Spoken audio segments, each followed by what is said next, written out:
Good morning, troublemakers. It is Thursday. I got my day right. It is March 3rd. We have a whole lot of things to talk about, talking a little NADA, a little Amazon, a little Ford, a little troublemaking, a little entrepreneurship. Let's go. Let's do it. Everywhere I go, the people really want to know who I is and all right. who I be. We've decided that bouncing is good, but if you're watching the stream, watching Kyle and I bounce every single day, especially if you turn the sound off, isn't so good. So we're working on that. We're gonna have like a video intro that plays during this part. If you're audio version, you're not gonna notice any difference. You can have a little like leave the audio people are like leave the music a little bit longer, please. No. Bring it back in. We got you. There it is. You know, we're gonna try to get this artist out at our next ASOTU live event because her performing that live would just be the money. Just be nuts. So. Yes, I love that idea. So want to start today off with a quote that I came across that I thought was very appropriate for us as ASOTU, us as an industry, because everyone's coming off of big wins. We're coming off of big profits, and we know it's going to change. But we've also been saying that for the last like 18 months. Things are going really well, but we know at some point it's going to change, but it hasn't yet. And this quote is from Babe Ruth, and it says, "Yesterday's home runs don't win today's games." Smack in the face. This is I don't know if you might know this. You've been around the industry long enough, but on the retail side, we call this hero to zero. Yeah. It is that phenomenon that if you sold 50 cars last month and it's day one, you know what? Level playing field with right? Everybody else. I don't love that mentality. But it is a part. It's tough. It's a part of old school car business, but the home runs quote really kind of embodies the reality of it, right? Yes. This isn't someone making a decision that you're more or less valuable. This is like the market and business saying like, hey, that's great that you did that yesterday, but guess what? It doesn't show up on today's scoreboard. And that's an interesting parallel with the auto industry. So we're not saying it like hate on your people, love on your people based on their immediate performance. But look, we've been hitting home runs in the industry, and it doesn't mean we're going to hit home runs tomorrow. It doesn't count to today's scorecards. Same thing for ASOTU, right? We've been doing a lot for 18 months, right? But we're coming in as hard as we can. And you probably noticed this at NADA. We're coming in as hard as we can. We have a huge production crew coming. We're going to be running around like a pirate ship just got dropped off out front. If you want to follow the content, if you can't go to NADA, or if you're there and you want to see what we're up to without having to follow us around, follow the hashtag ASOTU. Hashtag ASOTU. We're going to be posting all the content there, so that'll work on any platform. And I don't think anyone is really going to hijack that hashtag. Yeah, we're like IP locked. Yeah. Except for on Facebook and Instagram. And we know someone that's working on that. So I know. Hang with us. Oh, man. Hey, a lot's going on in retail. Massive news. I mean, this one really did slap me in the face that all of a sudden Amazon has decided to reverse its course on its brick and mortar bookstores. I remember when they launched this, we're like, oh, that's a crazy play. Everybody in automotive was like, see, you know, they know it's right. We need brick and mortar, right? And so this is kind of that like, man, but track with us here is they actually, you know, the interviews that are out there, we're saying, hey, look, we're getting rid of that element, but as we talked about, you know, just maybe 3 or 4 weeks ago, they have come out with a new retail brand, and they have an intensified focus on brands like Amazon Go, Amazon groceries, right? Groceries, and then or Amazon Fresh, Amazon Go, and Whole Foods. So you've got, you know, there's a lot of intensity still around brick and mortar. Just kind of stinks. It's kind of that stinger of like, oh, we really wish the books one would have. Did you ever go in a bookstore? No, I didn't. No. We peered in New York, but it was too closed. It was closed, right? Every time, the one right across from the Empire State Building, every time we go to New York and go through Penn Station, we'd walk by it on our way to Hudson Yards, and you're like, it's there. I want to see it because, like, I think a lot of us that are, you know, we had that college Barnes and Noble experience, right? When you're in college, and what do? You go to Barnes and Noble, you get some coffee, thumb some books, drink some coffee. Books for free. Right. You read the magazines, you put them back, right? You can't afford them, right? And you sit in those really comfortable chairs, and that disappeared. And Amazon killed it. And then Amazon brought it back. And now Amazon's like, that's not working. I thought another interesting part of their move is they said they're focusing on cashierless technology. So are we going to see them develop technology that ends up in a lot of our currently favorite brick and mortar brands? Just because, I guarantee it. Yeah. Tech, and they understand the path to profit is that way. That's scale. That's how you scale, right? Instead of going, hey, we're going to put 300 competitors to Walmart out there, we're just going to make it so that Walmart can do what we do, right? And I think that that's without a doubt, that's the SaaS play, right?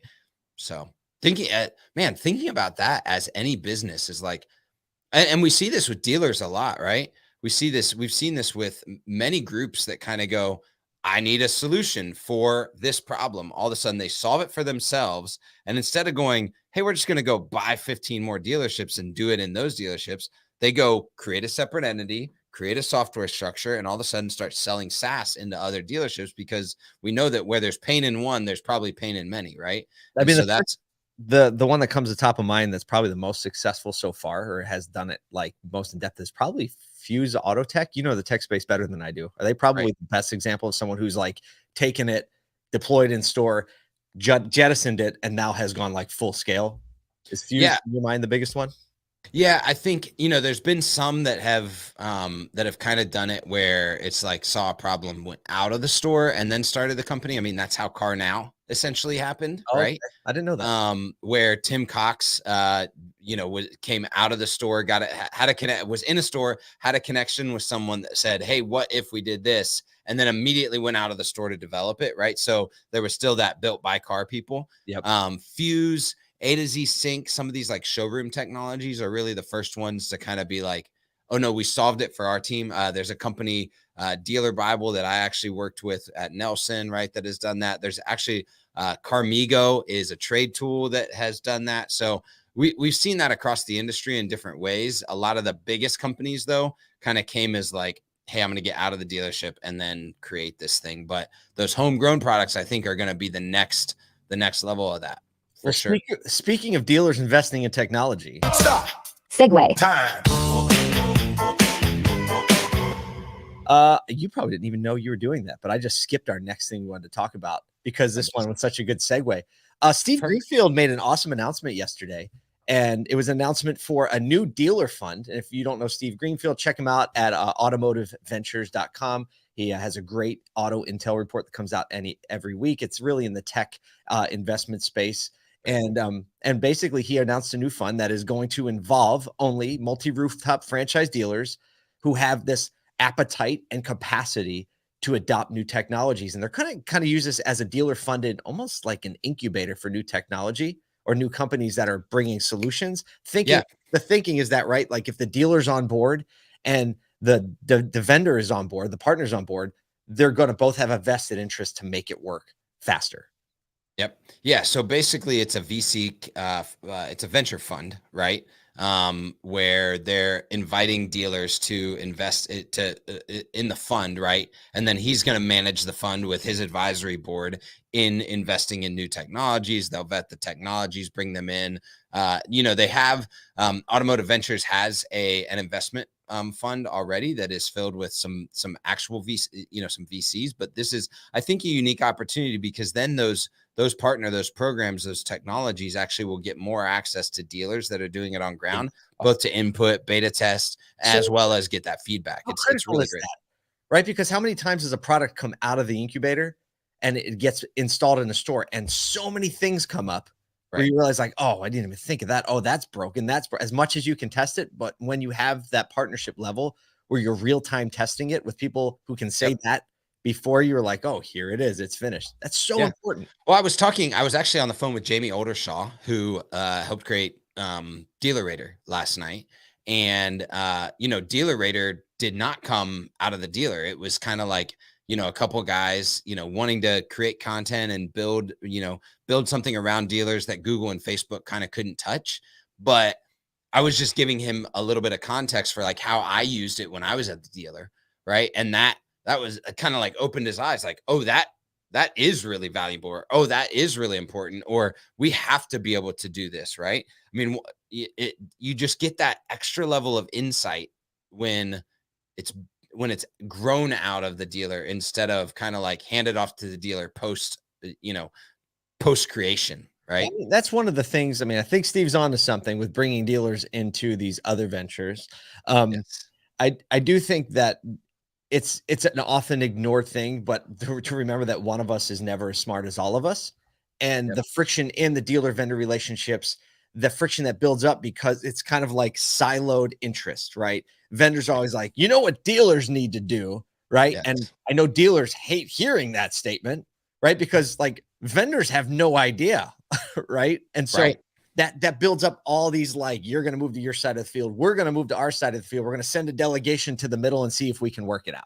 Right. And there's going to be a scrum, and that's what happens. And so these are things that are moving everybody closer together, same playing field, realizing, I think what's doing it is that we realize now that we're uniting against a common enemy, right? We're uniting against the technological innovation, the barbarians at the gate. And that's what happens. These things, like a common enemy, draws sides that usually had some contention. Well, and this is yesterday, actually, on Pitch Tank in Clubhouse, we had this kind of like, we didn't have we only had two companies pitching. So we had some time to kind of work this out in real time, especially heading into NADA, where it was like, wow, typically what happens is you come into NADA and you're like, everybody's like gloves up, right? Whichever way it comes, it's like, we're here to suck you in the mouth and get you to sign. And the dealer's here to, punch back so that they don't feel attacked on the show floor. They've got their agenda. We've got our agenda, right? Everyone's ready to fight. Yeah, exactly. And the reality is that if we entered it with a mindset of collaboration, right? If the show wasn't the goal, right? And I know, it doesn't matter who you are, like whether you're a vendor or a dealer, you've got certain goals that you've got to hit, the ROI goals of like whether you're going to learn something, spending the money on the dealer side, or whether you're going and you've spent the money for the space and the ads and all that type of stuff on the vendor side. You have a goal to accomplish.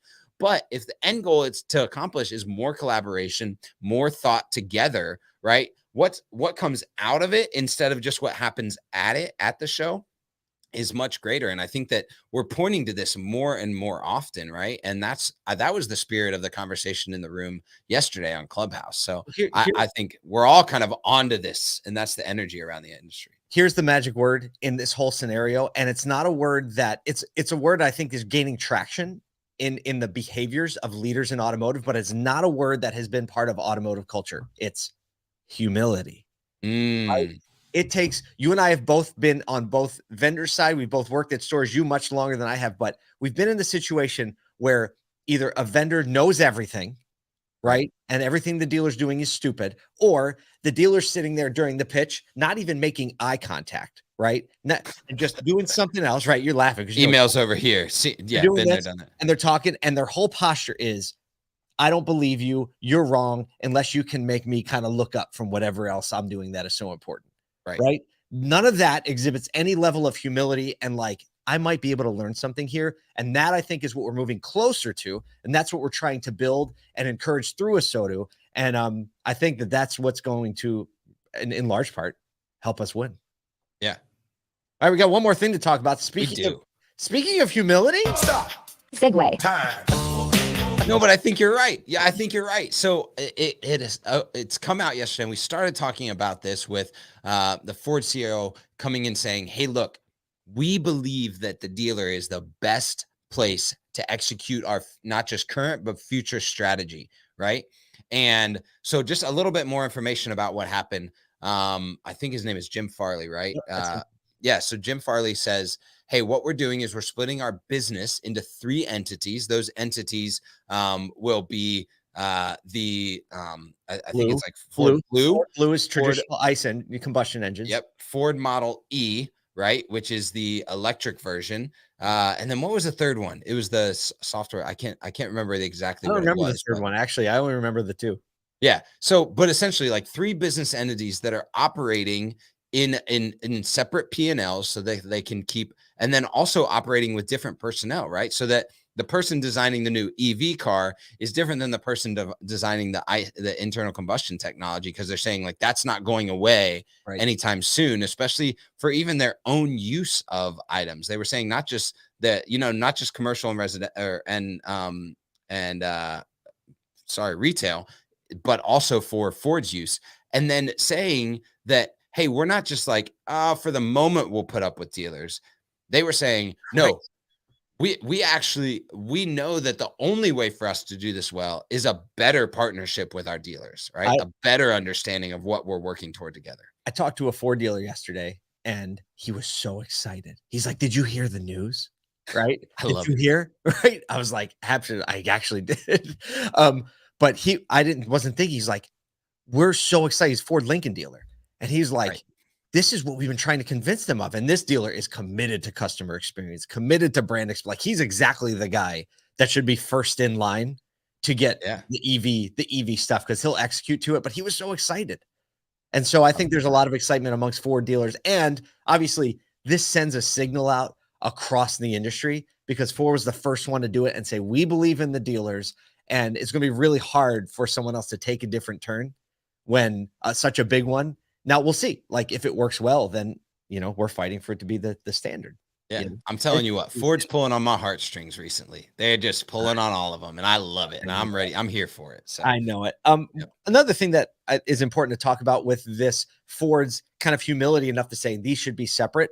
We'll get into this because we don't really have time for it today. But you and I were talking earlier this morning about how we do this inside stores already with things that we bring together. For instance, you, Kyle, as being the marketing director, how many tech issues were you asked to solve for people? Like, hey, my email's not working. Absolutely, all the time, right? And having to figure out how to segment the IT person and the marketing person was always a struggle, right? Because there is a lot of crossover there, but the more we can segment, unicorn there too. Like you're yeah, good at both, but most people aren't. yep, exactly, yeah, and it bogs down. What happens is the same thing that Ford is experiencing. It bogs down one element of the business if you don't separate and draw the lines correctly. Right. What's more important, making sure that your marketing is working right, you're not wasting $400,000, or that someone needs their password reset on their email. Right. Two different things. I think we also do this in sales and customer experience. Your salesperson is looking at one lane, right? They're like, I need to sell a car. I need to get them. But the customer experience is so much broader than the sales, right? Absolutely. It's also sales and service and how the building looks and how your marketing looks. So I think there's some opportunities for us to actually take Ford's lead and say, actually, this is this segment. This is this segment. You put somebody in charge of each. So we'll probably dive into that a little bit later because that is a big issue. And I think we can be a part of helping solve that. But until then, we hope that you're encouraged, right? Yeah, yesterday's home runs don't win today's games, but we're swinging every day, every morning. So keep swinging with us. There's a lot of good stuff coming. Until then, have a good Thursday.